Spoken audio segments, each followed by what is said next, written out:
Bueno, buenas tardes. Ya vamos a dar inicio con la clase, ya son las 4. Si se siguen agregando más compañeros, pues los iremos aceptando durante el transcurso de la plática. El tema de hoy es síndrome de estrés respiratorio agudo del adulto, principalmente enfocados en los criterios diagnósticos y el tratamiento.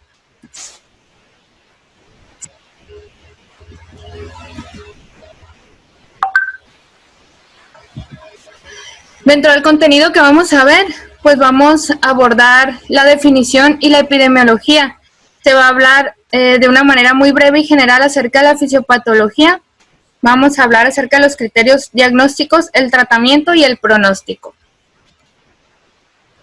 La definición, pues se definió como SIRA en 1994 por la Conferencia del Consenso Estadounidense Europeo. Sin embargo, esta patología fue descrita por primera vez hace aproximadamente 50 años como una forma de insuficiencia respiratoria que se parecía mucho al síndrome de dificultad respiratoria del infante. En el 2012 se juntó un panel de expertos, iniciativa de la Sociedad Europea de Medicina de Cuidados Críticos Intensivos y avalado por la American Thoracic Society y la Society of Critical Care of Medicine, y desarrollaron la nueva definición de Berlín. Esta definición nos habla de que se trata de un síndrome caracterizado por una lesión inflamatoria aguda difusa del pulmón, lo que lleva a un aumento de permeabilidad capilar alveolar, aumento de peso pulmonar y pérdida del tejido pulmonar aereado. Clínicamente se puede explicar por la presencia de hipoxemia, de opacidades bilaterales y de la disminución de la distensibilidad pulmonar y aumento de la mezcla venosa y muerte del espacio fisiológico. Morfológicamente, el daño alveolar difuso se ve en la fase aguda del SIRA. Para facilitar la estimación del pronóstico del SIRA, la definición de Berlín la clasifica de acuerdo a su gravedad en 3 estadios diferentes: leve, moderado y grave, dependiendo su índice de Kirby. Si presenta de 200 a 300 como leve, de 100 a 200 como moderada y menor de 100 como grave. Existen 4 variables auxiliares para el SDRA. Grave, vamos a evaluar la gravedad radiográfica, el cumplimiento del sistema respiratorio, la presión expiratoria positiva y el volumen expiratorio corregido por minuto. La definición de Berlín proporciona una definición más explícita del criterio de la radiografía de tórax para las opacidades bilaterales, al afirmar que deben ser compatibles con el edema pulmonar no explicado completamente por la presencia de derrames lobular o colapso pulmonar, nódulos o masas.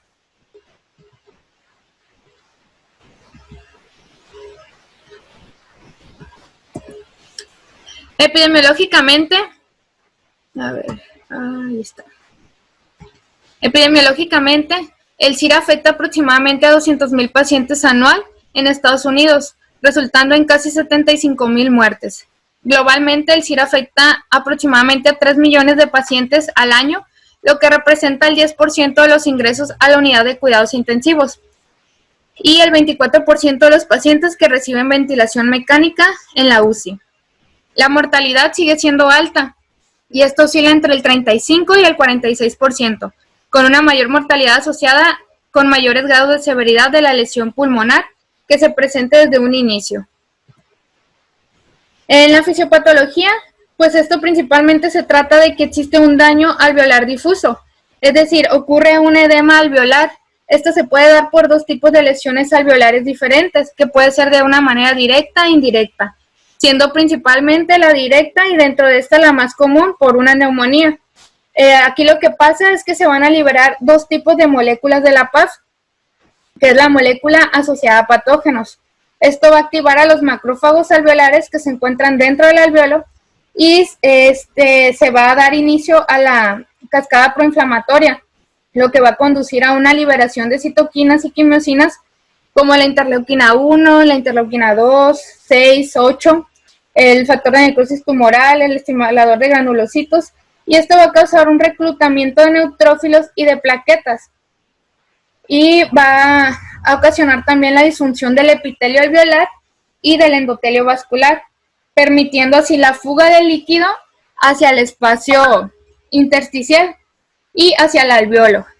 La fisiopatología consta de 3 fases: la fase exudativa, proliferativa y fibrótica. La exudativa es la más importante, esta dura 7 días e inicia en los primeros 24 horas. En este cuadro podemos apreciar cuáles son las diferencias. Dejen aceptar 2 personas más. Ahí está. Las características que se presentan en cada una de las fases. La fase exudativa es la que se presenta en los primeros 7 días. Esta se va a caracterizar por presentar edema intersticial y alveolar. Hay presencia de leucoaglutinación, necrosis. Va a haber predominio de neumocitos tipo 1. Como sabemos, existen 2 tipos, tipo 1 y tipo 2, encontrándose los tipo 2 en menor porcentaje, aproximadamente en un 10%, los cuales van a ser causantes de la producción del factor surfactante. Y en esta fase, pues el predominio van a ser los tipo 1. Las células endoteliales, membranas hialinas y la presencia de tromboplaqueta fibrina. En la fase proliferativa va del día 7 al día 21. Aquí ya hay reacción intersticial de los miofibroblastos, inflamación crónica, existe la necrosis parenquimatosa y aquí hay una hiperplasia, pero de los neumocitos tipo 2, presentando endarteritis obliterante y macrotrombos. La fase fibrótica, no todos los pacientes cursan con ella. Esta se presenta mayor a 21 días y se caracteriza por la presencia de fibrosis de colágeno, existe tracción de bronquiectasia, tortuosidades arteriales, fibrosis mural e hipertrofia medial.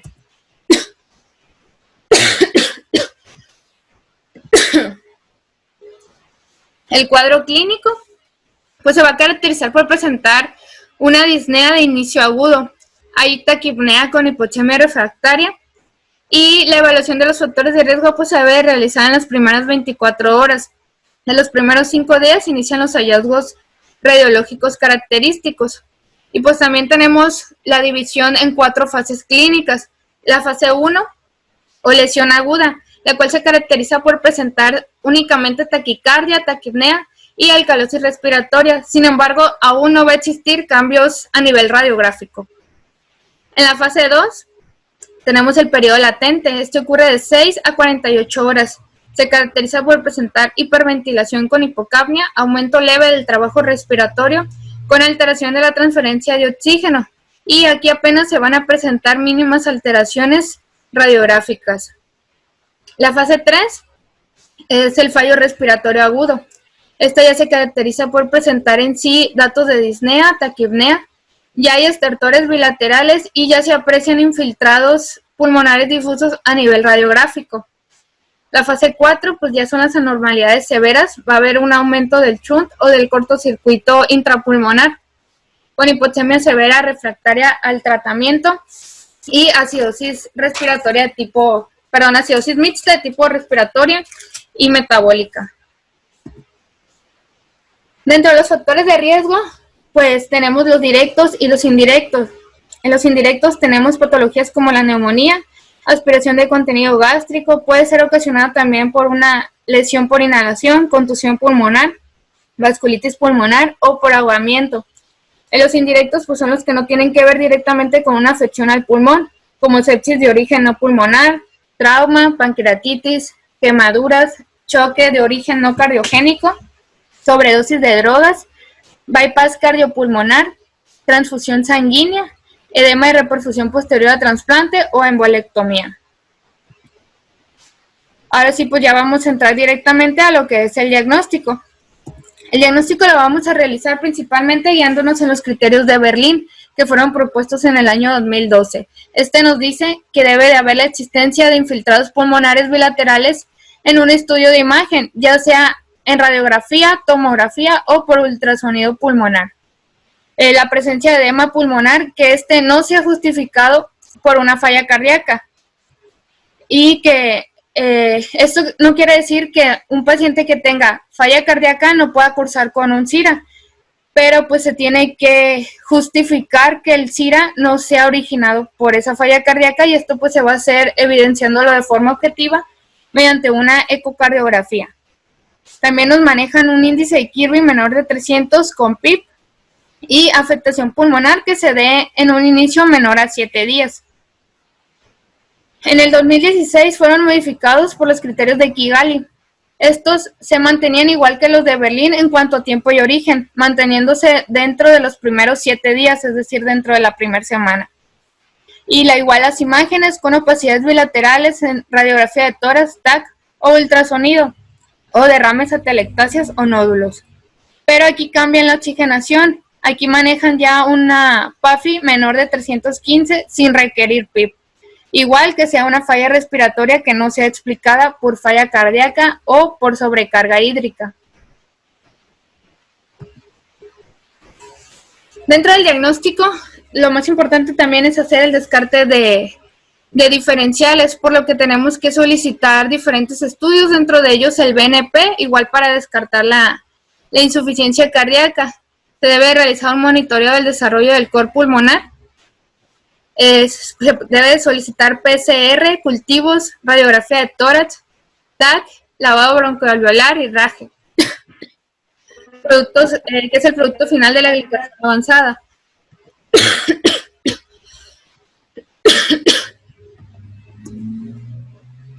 Dentro de los diagnósticos diferenciales tenemos un número de enfermedades que pueden mimetizar el síndrome de distrés respiratorio del agudo. Dentro de ellas, la principal que tenemos pues es la insuficiencia cardíaca congestiva, pero también tenemos otras como las enfermedades del tejido conectivo, enfermedades pulmonares intersticiales, tuberculosis, cáncer y enfermedades inducidas por drogas como la miodarona o la bleomicina, que pueden inducir una fibrosis pulmonar que puede ocasionar una restricción y sugerir el diagnóstico de CDRA sin que sea esta la causa. En el tratamiento, pues aquí la piedra angular del tratamiento va a ser tratar la enfermedad de base, apoyado en la ventilación mecánica. Como en todas las patologías, pues se debe de dar un manejo integral en el cual se cumplan con todas las metas del paciente crítico. Es decir, mantener un monitoreo hemodinámico continuo con una presión arterial media mayor de 65, una uresis mayor a 0.5 con un lactato menor de 2, que el paciente mantenga balances neutros a negativos, que se encuentre bajo una pseudoanalgesia óptima, un adecuado aporte nutricional con rehabilitación temprana, profilaxis para úlceras por presión, tromboprofilaxis, mantener la cabecera central a 40 grados, mantener un buen control de glucemia entre 110 y 180, mantener electrolitos séricos en rangos cercanos a la normalidad, evitar infecciones debidas a dispositivos, sondas y catéteres, tratar la causa desencadenante o la patología de base, el neumotaponamiento del tubo orotraqueal y medidas para evitar infecciones adquiridas intrahospitalariamente.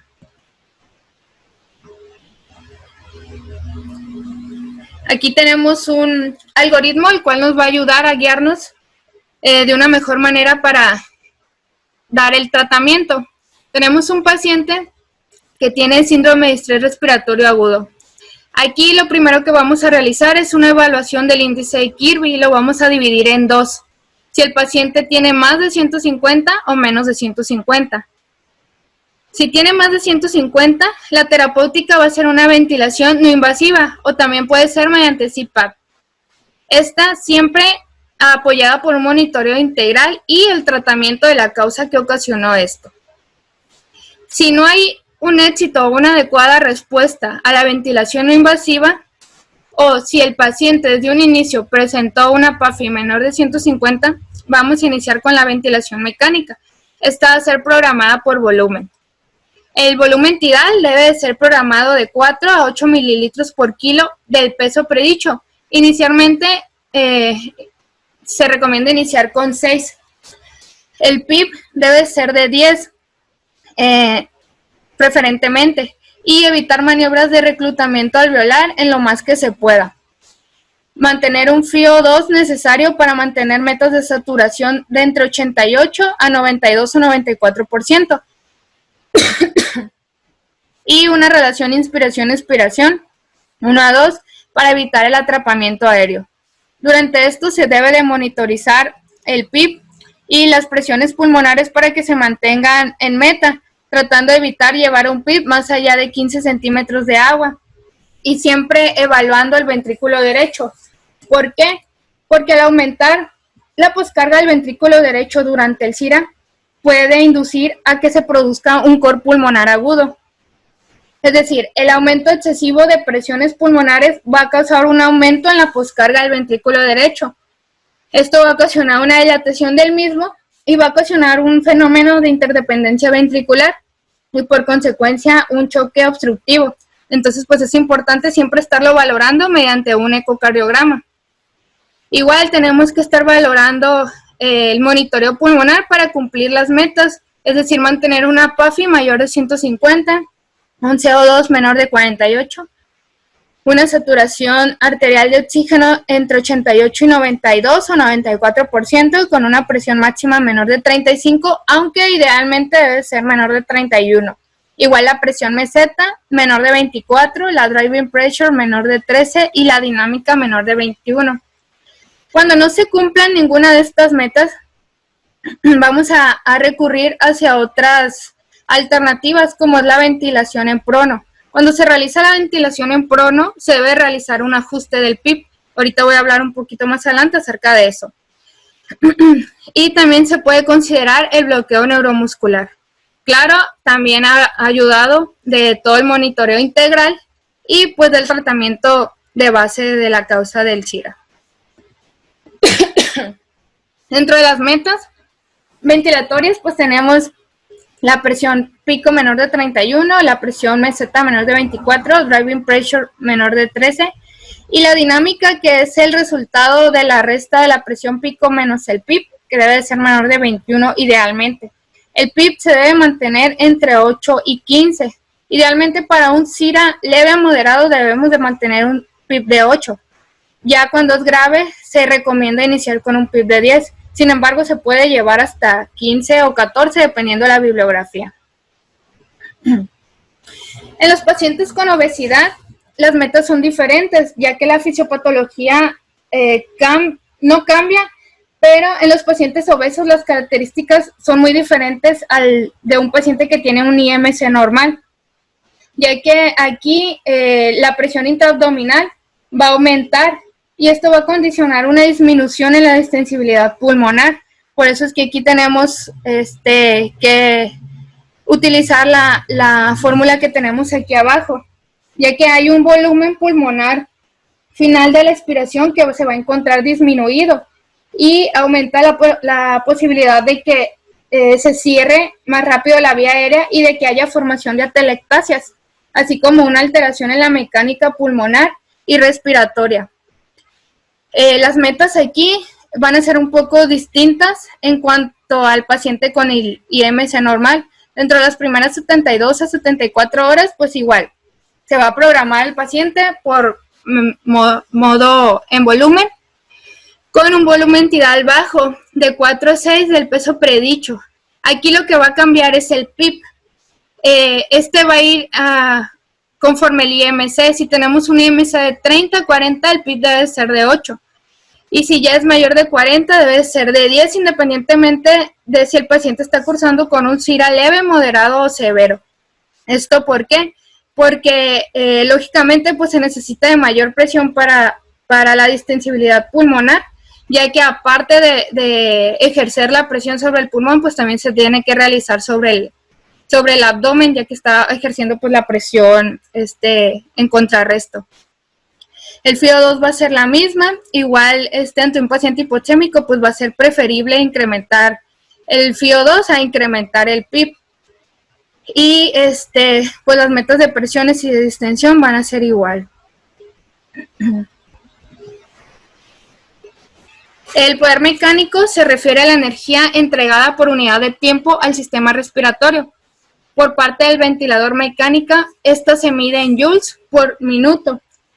Se dijo o se propuso que las causas que ocasionaban una lesión pulmonar relacionadas con el ventilador podían estar unificadas en una sola variable y describieron al poder mecánico en una ecuación.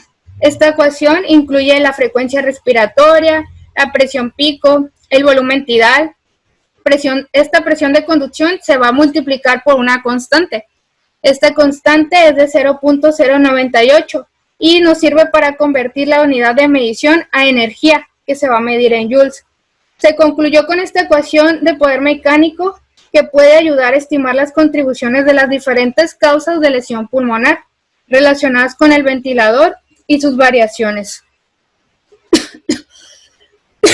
Lo normal pues debe de ser entre 17 a 20 joules. Las maniobras de reclutamiento, como se los mencioné hace rato, pues no están recomendadas actualmente. Sin embargo, como última instancia se pueden utilizar. Estas son intervenciones que aumentan la presión de la vía aérea para abrir las unidades pulmonares que ya se encuentran colapsadas. Se realizan cuando las demás instancias ya no sirven y no hay una inestabilidad hemodinámica. Dentro de la que más se utiliza, pues la presión de inflación sostenida de hasta 40 centímetros de agua durante un plazo de 40 segundos. Constituye la versión de reclutamiento alveolar más sencilla y pues la que se encuentra mejor estudiada para esta patología. Aquí se debe descartar que no exista distensión abdominal, se debe de inducir una sedación profunda y analgesia, y también se puede incluir un relajante muscular. ¿Cuándo realizarla? Pues cuando ya las demás medidas ya no sirvan y que el paciente no se encuentre con una inestabilidad hemodinámica. Los glucocorticoides no deben de ser administrados de rutina, pueden ocasionar una miopatía del paciente crítico. Por sí solos se ha demostrado que no benefician al SIRA, pero existen ciertas patologías como la neumonitis por quimio, exacerbaciones de asma o EPOC, donde sí se deben utilizar y han presentado buena respuesta terapéutica. El decúbito prono, como se los mencioné en el algoritmo, pues se utiliza cuando no se han cumplido con todas las metas. En el estudio PROSEBA se muestra una mejoría en la mortalidad del posicionamiento en prono versus en supino con una P igual a 0.03, lo que nos dice que esto es significativo. Se deben de realizar sesiones mayores de 16 a 18 horas al día y en pacientes que presenten únicamente un Kirby menor de 150, apoyado de una mejoría con el manejo integral. Aquí se considera que el paciente responde a esta medida cuando tiene un aumento del 20% en el índice de Kirby y cuando disminuye 1 milímetro de mercurio en la presión parcial de dióxido de carbono. Existen contraindicaciones y complicaciones de mantener al paciente en ventilación mecánica en prono. Estas pueden ser absolutas o relativas. En las absolutas, pues tenemos la hipertensión intracraneal sin manejo, y en las relativas, pues la inestabilidad vertebral, quemaduras, choques, cirugía traqueal reciente. Esto también puede ocasionar complicaciones como la desaturación transitoria, el retiro de catéteres si tuvo orotraqueal, vómitos, edema facial y ocular, neuropatía isquémica y úlceras en cara, rodillas y hombros.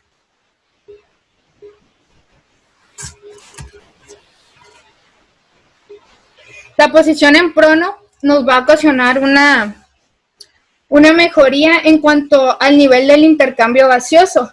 ¿Por qué? Porque pues, va a disminuir los cortocircuitos pulmonares al invertir las zonas dependientes de gravedad y va a mejorar la aireación de las zonas de mayor perfusión. En esta posición, el corazón se coloca, déjenme hacer aquí al doctor Alemán. En esta posición el corazón descansa sobre el esternón y esto le quita peso a los pulmones, por lo que va a ganar capacidad para su expansión, además que ayuda a una mejor remoción de las secreciones. El bloqueo neuromuscular, pues existen 2 estudios en los que se ha estudiado las respuestas hacia este. En el 2010 se publica el estudio Accuracies, donde al utilizar cisatracurio en 178 pacientes versus 162 de placebo,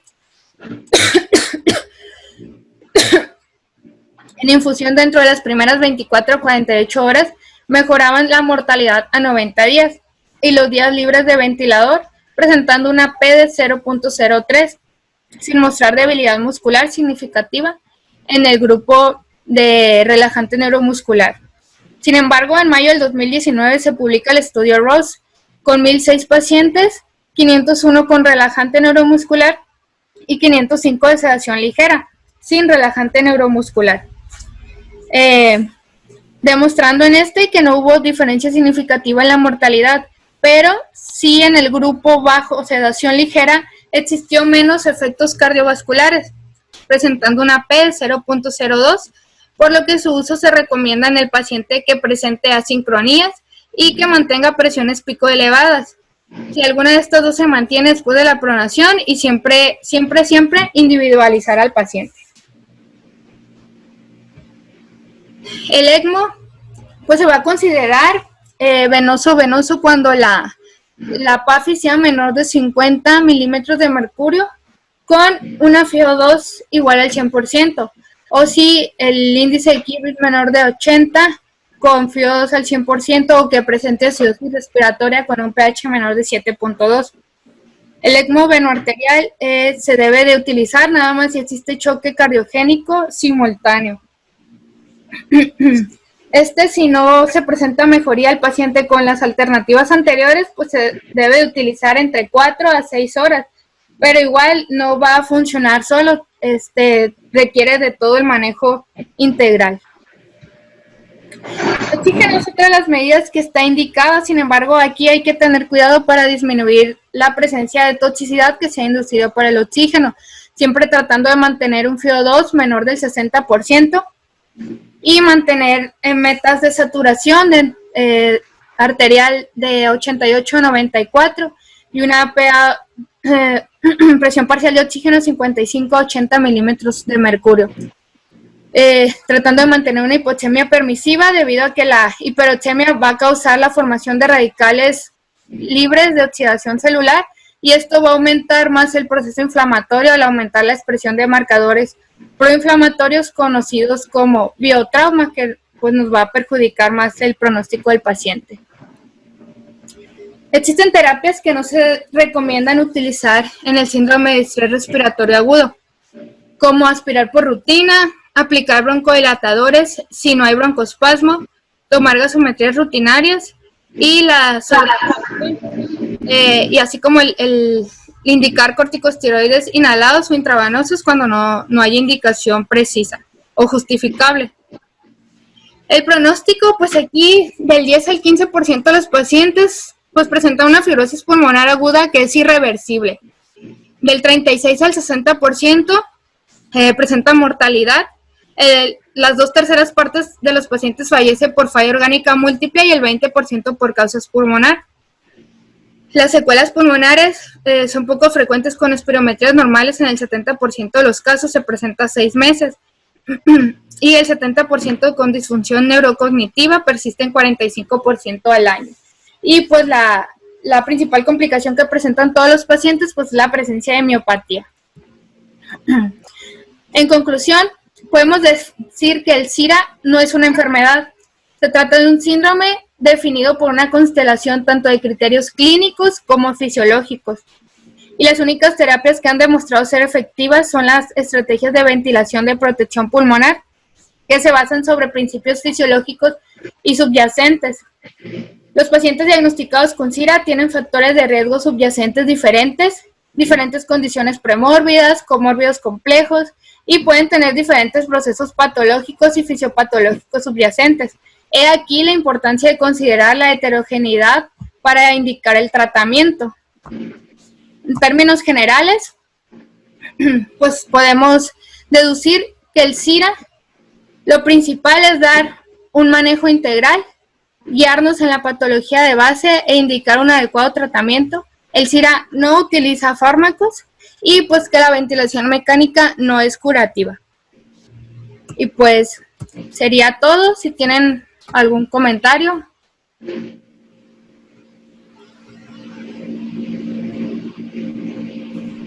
Bueno, buenas tardes.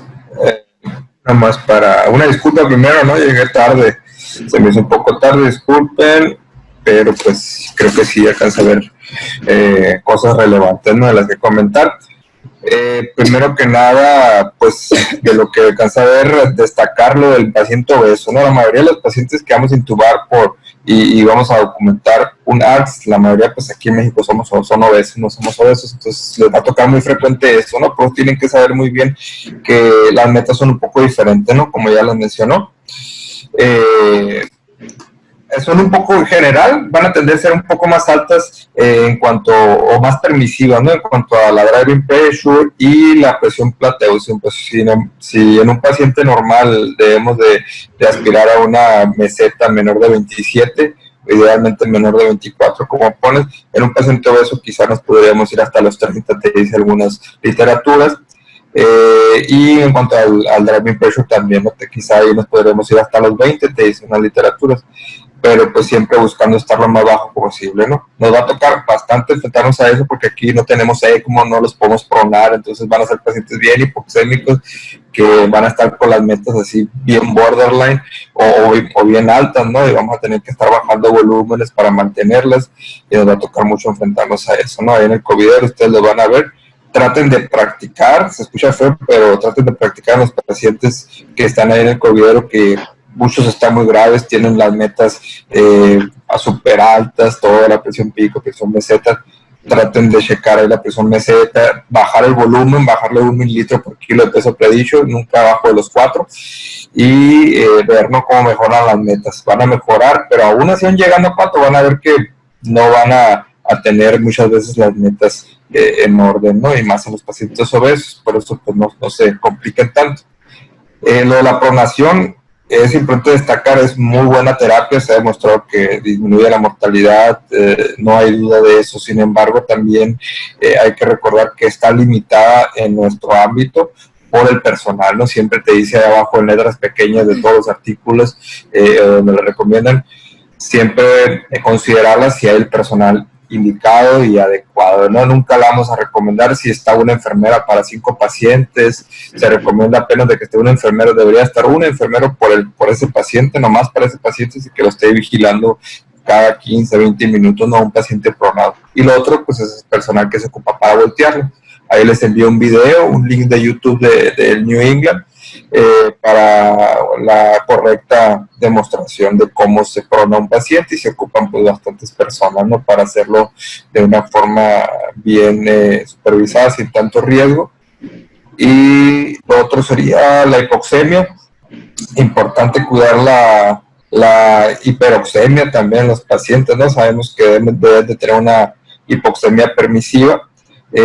También se puede tener una hipercapnia permisiva, se recomienda 60 de PCO2, de ahí para arriba ya sería, o el pH también, ¿no?, 7.2, que no baje de 7.2, y ya un PCO2 arriba de 60, pues quizá ya deberíamos de empezar a manejarlo, pero PCO2 de 50, 55, no asustarnos, no dejarlos ahí, igual la presión arterial de oxígeno, también asustarnos si la tenemos en 60.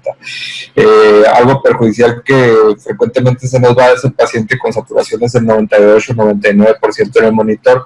Eso traduce pues hiperoxemia, ¿no?, que su porción parcial de oxígeno probablemente esté en 100 y feria, y puede perjudicar al paciente, como dice Scarlett, con el biotrauma, ¿no? Entonces se ve muy bonito el monitor con 100%, 99%, pero no debe estar así, ¿no? Si lo ven así, bajar el FIO2, ajustar lo que se debe ajustar, podrían bajar el PIP o algo si está mejorando el paciente, pero no tenerlo ahí, ¿no? Y pues sí, recordar que esta es una patología bastante desastrosa, muy alta mortalidad y secuelas, y pues en general estos pacientes muchas veces en nuestro ámbito, o en medicina interna o en el covidero, la mayoría van a fallecer, es raro que los podamos sacar, generalmente si acaso en terapia intensiva, y aún ahí es muy alta la mortalidad, pero sí muchas veces nos sirven para practicar, ¿no?, nuestros conocimientos que tenemos de protección pulmonar, de moverle, por ejemplo, ahí a la relación y ahí ver cómo mejora la oxigenación, o meterles pausa inspiratoria y darte cuenta cómo mejora la oxigenación con la pausa inspiratoria. Y por último, los bloqueadores neuromusculares, se van a encontrar que la mayoría de los pacientes van a ocupar bloqueadores neuromusculares. No va a ser suficiente con el PROPA, dosis altas, o meterle PROPA, mida, desmetomidina, la buprenorfina. no va a ser suficiente y van a ser pacientes que van a seguir metiendo ellos respiraciones, volúmenes muy altos, asincronías, y va a ser necesario iniciar de bloqueo neuromuscular, ¿no? Te dice que son 24 a 48 horas, sin embargo, en pacientes con COVID, que es uno de los objetivos de estas pláticas, saberlos manejar, o más o menos, ¿no? Ahí saber algo leve, duran mucho más en un ART, ¿no? 48 horas muchas veces no es suficiente, se los quitas y vuelven con las sincronías, se salen de metas, un cochinero, ¿no? Entonces no tenga miedo de recetar los bloqueadores neuromuscular. Es más peligroso tener el propo a dosis super alta con MIDA y la Dexme y el paciente todo bradicárdico, hipotenso, con la NOR super alta, y es por los sedantes, ¿no? Entonces me es preferible quitarle el MIDA, dejarlo con puro propo y Dexme, o quitarle hasta la Dexme, nomás dejarlo con puro propo y algún analgésico, y ponerle relajante muscular, ¿no? Le ponen un bolo primero, ven si funciona, cómo le fue. Si no se hipotensó mucho, tener cuidado con eso, porque se hipotensan bastante. Y después de eso ya le pueden iniciar infusiones de rocuronio, becuronio. Les paso ahí si quieren, tengo unas recetas ahí de cómo hacer las infusiones de becuronio y rocuronio. No hay ninguna establecida, son que yo he sacado, ¿no? De cómo se sacan y más o menos las dosis que ameritan los pacientes. Y a preferir un poco rocuronio en cuanto a becuronio por su perfil de farmacodinamia, actúa un poco más rápido inicialmente y es un poco menos también el riesgo de miopatía del paciente crítico, ¿no? Que es algo esperado por los relajantes y los corticoides, como mencionó Scarlett. Y el rocuronio se ha visto que quizá les pueda causar un poco menos de miopatía, o más que nada el becuronio es el que más se asocia a miopatía, ¿no? Para decirlo más correcto. Y pues ya sería todo por mi parte. Muy buena exposición, lo que vi estuvo excelente, muy buen manejo de la información. Sí, superó mucho mis expectativas de lo que tenían que poner, entonces está súper bien, ¿no? Qué bueno que puso de más a que ponga de menos, qué bueno. Muchas gracias.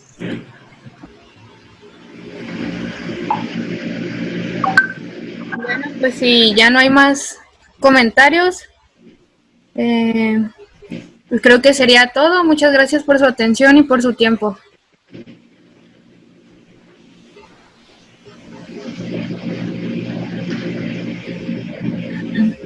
Gracias a todos.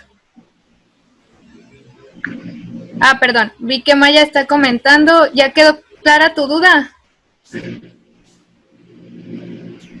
En cuanto a lo de Maya, que si es lo mismo relajarlo por horario que en infusión, la verdad no tengo mucho conocimiento de si hay algún estudio que te valore los dos, pero por el tiempo de acción de los relajantes musculares que generalmente se usa, ¿no? Que es el rocuronio, el becuronio, no creo que sea conveniente por horario, ¿no? Ya que su tiempo de acción viene siendo máximo unos 10, 15 minutos, ustedes se lo ponen y van a ver que otra vez empieza, ¿no? Con las sincronías. Entonces, lo que se prefiere es, le pones el bolo, ves que funcionó bien, y en lo que se le pasa el efecto, tú ya le iniciaste la infusión, ¿no? Y le vas titulando, ahí le vas subiendo, bajando, y le vas titulando su infusión.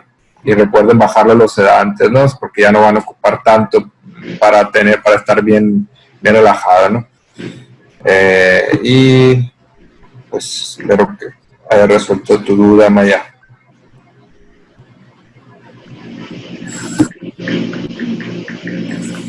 Dale pues, que tengan buena tarde, adiós. Igualmente, buena tarde.